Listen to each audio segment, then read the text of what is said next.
Hello friends, hope आप ठीक होंगे। और हम तो ठीक नहीं हैं क्योंकि कल है करवा चौथ और हमारी छोटी और बड़ी बहनें सारी तैयारी कर रही होंगी।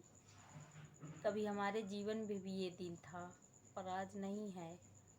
पर उन छोटी और बड़ी बहनों के लिए मेरी तरफ से ढेर सारी शुभकामनाएं करवा चौथ की। और हम तो उनको यही शुभकामनाएं दे रहे हैं कि उनकी ज़िंदगी जब तक वो जिएं सुहागन जिएं और उनकी ज़िंदगी में ये दिन हर साल आए, कभी न जाए। हम तो यही दुआ करते हैं ईश्वर से कि किसी भी बहन को, लड़की को ये जीवन न मिले जो शायद हमें मिल चुका है।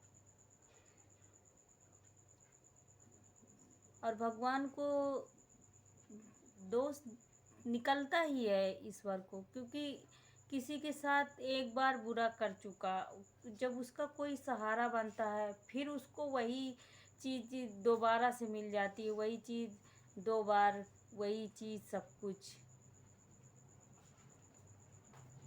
किसी किसी के पीछे तो जैसे लग रहा है ईश्वर हाथ धो के ही पड़ जाता है। आप लोग को अच्छा नहीं लगेगा कि हाँ भगवान की बुराई कर रही हैं, ये ऐसा बोल रही हैं, पर जिसके साथ गलत होता है तो उसके मुंह से निकल आता है। मेरी बच्ची के सर से पिता का साया तो पहले ही छीन चुका था भगवान, लेकिन जो आज उसके बाबा का सी उसके सर से हटा दिया, भगवान ने छीन लिया उनको भी। जो उसको पढ़ा रहे थे, लिखा रहे थे, हमारा खर्चा उठा रहे थे, उनको भी भगवान ने छीन लिया। ये तो गलत है ना।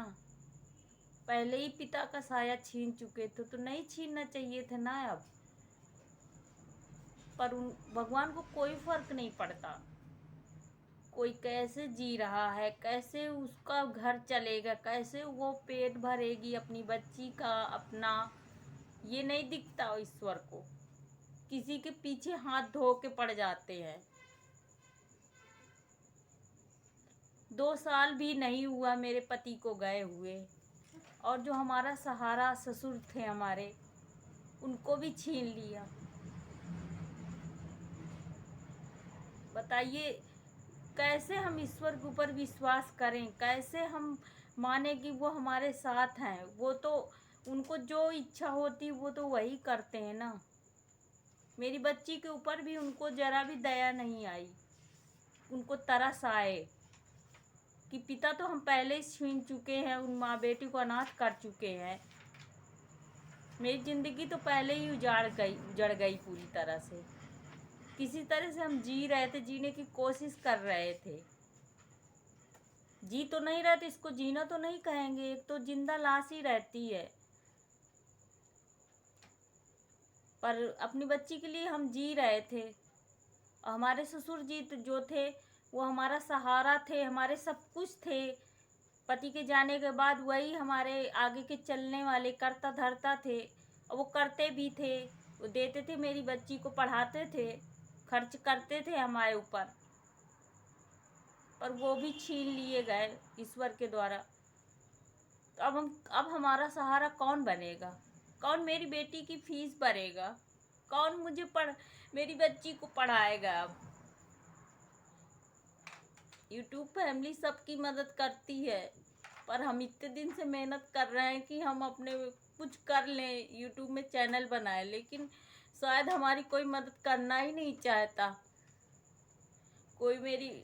अब मैं कैसे अपनी बच्ची का परवरिश करूँगी, कैसे अपनी बच्ची की फीस भरूँगी, कैसे उसको पढ़ाऊँगी?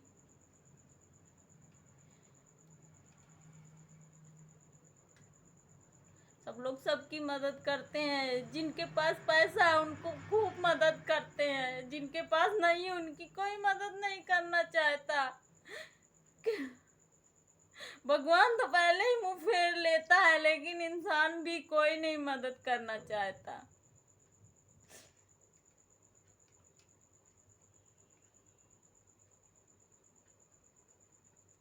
हम किसी से पैसे तो नहीं मांग रहे, सिर्फ सपोर्ट मांग रहे हैं कि हमारा भी सपोर्ट करिए, हमारी वीडियो भी लाइक शेयर करिए, सब्सक्राइब कर लीजिए हमारा चैनल, हमारी वीडियो भी देखिए ताकि हमें भी कुछ अर्निंग होने लगे, जिससे हम अपनी बच्ची की परवरिश कर सके, अपनी बेटी का पेट भर सके, पढ़ा लिखा सके। कैसे करें हम? कोरोना ने हमारी जिंदगी बर्बाद कर दी। अब हमारे ससुर भी हमको छोड़ के इस दुनिया से चले गए, क्या करें? कुछ समझ में नहीं आता।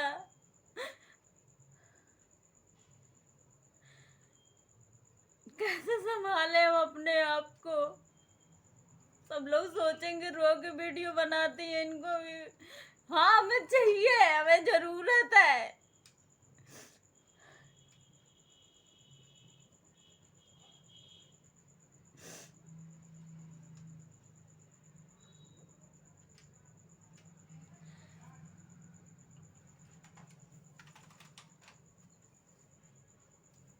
क्यों करते हैं भगवान ऐसा?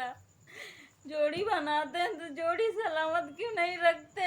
क्यों ऐसी छोटी सी एज में छीन लेते हैं? क्या करें हम बच्चों को अपने? हम कभी घर से बाहर भी नहीं निकले। कौन बनेगा मेरी बेटी का सहारा?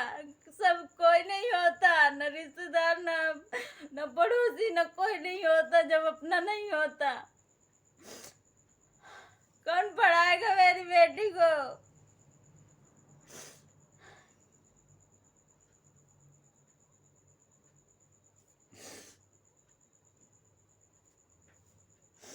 प्लीज़ दोस्तों, आप लोगों से हाथ जोड़ के विनती है कि मेरी वीडियो पूरा वॉच करिए, मेरा वॉच टाइम पूरा हो जाए। मेरे सब्सक्राइबर 1000 पूरे हो चुके हैं, ताकि मुझे मदद मिल सके। मैं आप लोगों से पैसे नहीं मांग रही, सिर्फ वक्त मांग रही हूँ। मेरी वीडियो देखिए, शेयर करिए ज़्यादा से ज़्यादा लोगों पे, और सब्सक्राइब कर लीजिए मेरा चैनल। प्लीज़ हमारी मदद करिए माँ बेटी की।